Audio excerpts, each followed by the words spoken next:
Well, hello everyone. This is Dr. Shelley Plumb, and I'd like to welcome you all to this segment of From the Hip. Today we're going to switch gears. Today we are going to be talking about women's issues specifically in Florida. And I am thrilled because we have with us today in studio an expert on the issue. We have State Representative Lori Berman. How are you? I'm wonderful. Thank you for having me on the show today. Oh, it's really our pleasure to have you, and I really appreciate you taking the time.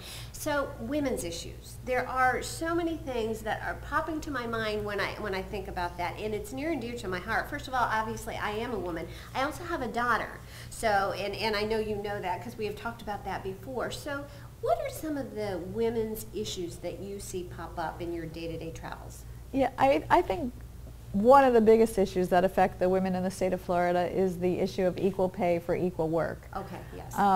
Women in Florida only get 87 cents to $1 that a man makes. And over a lifetime, when you hear 13 cents, you don't think it's as big a deal. But over a lifetime, it's hundreds of thousands of dollars. For professional women, it can be even in the millions, the difference between a woman making the same as a man. And interestingly, Florida's gap is smaller than a lot of other places, and so you would think that means that we're doing a better job, but actually it's not what it means. Okay. The reason why the gap in Florida is smaller, I think it's 79 cents nationwide, but we're at 87, is because we have more minimum wage workers in the state of Florida. Oh, is that right? Yes, okay. So that makes the gap narrower because there are, whether you're a man or a woman and getting paid minimum wage, you have to get paid that amount of money. So that changes the gap, but it's a pervasive problem in society, and it really hurts women and it hurts their families. It does, it does. So I am curious, why is there such a gap? I mean, we are in 2017, aren't we? The gap should really be minimal or not there at all. So why does it still exist? I guess it's institutional.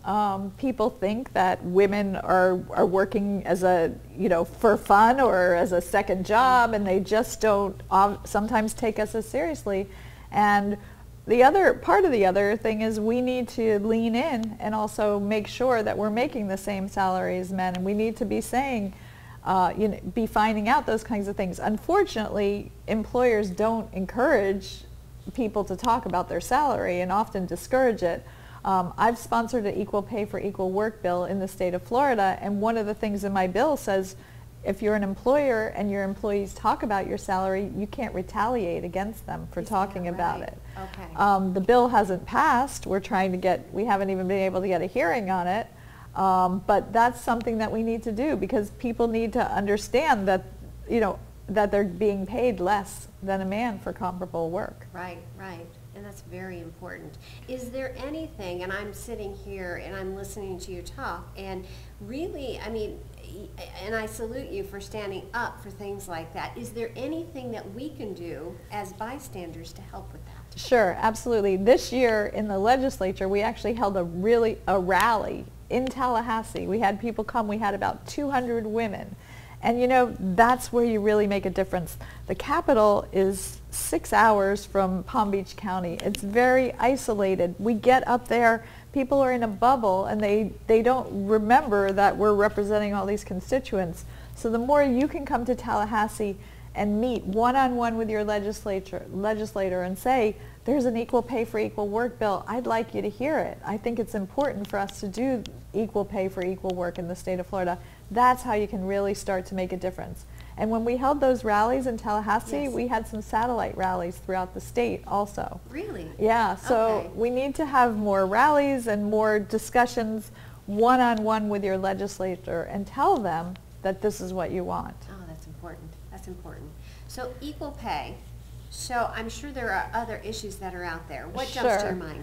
Family and medical leave. Oh, that's important. Yeah, yes. We have so many women who, are in the workforce now at a young age. And so they have children, and they also often are caught in this sandwich where they have elderly parents too, and who are oftentimes ill. So we need to put in place a system like in many other European countries where a woman can take time off to go take care of her children, to take care of her elderly parents, and not be penalized in the workforce, not, lose her place in the queue as it's moving along. And we need to figure out how to do better child care for working women, not just taking time off, but if you want to continue your job, you need to have adequate child care.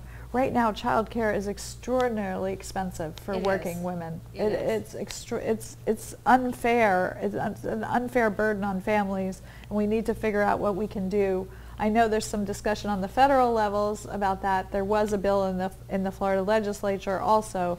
But so it's a good policy area where we can analyze and see what we can do to help working women be able to succeed in the workplace with all these family and medical issues. Right. It's popping to my mind because I have come across people who, women, who have wanted to jump into the working environment but did have children, and not just children, but they had children with disabilities, and so it was sometimes more expensive to get the child care.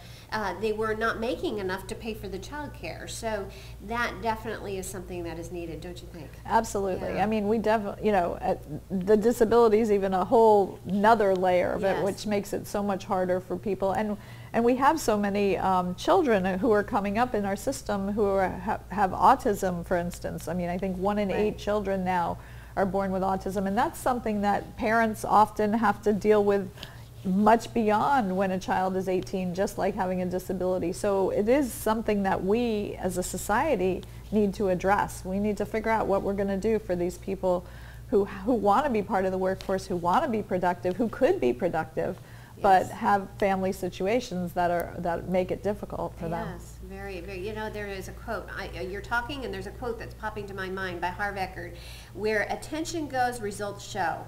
I like it. That's kind of a call to action here. It too, sure is. right? Absolutely. I mean, that's what Tallahassee's all about. Right. Right. Where we get attention, we will get results on those issues. Yes. We definitely have to draw attention. Yeah. All right. So, any other women's issues? I'd still love to see the Equal Rights Amendment passed. Yes. Interestingly, it just passed this last year in the state of Nevada. Really? So Nevada was one of the, I guess it's 15 states that hadn't passed the Equal Rights Amendment. When the Equal Rights Amendment originally went through, it was 3 states short of having the necessary number of states. The time period has expired, but nevertheless, Nevada, the state of Nevada, just passed it. So now we're down to, they used to say we were in a 3-state solution. Now we're down to a 2-state solution, with Florida being one of those 2 states, which could be fascinating. And I think if we could get 2 more states, then we could get to a tipping point where Congress would maybe go back and look at the issue. And the reason why I really want the Equal Rights Amendment passed, I mean, we wouldn't need an equal pay for equal work if the Equal Rights Amendment was passed.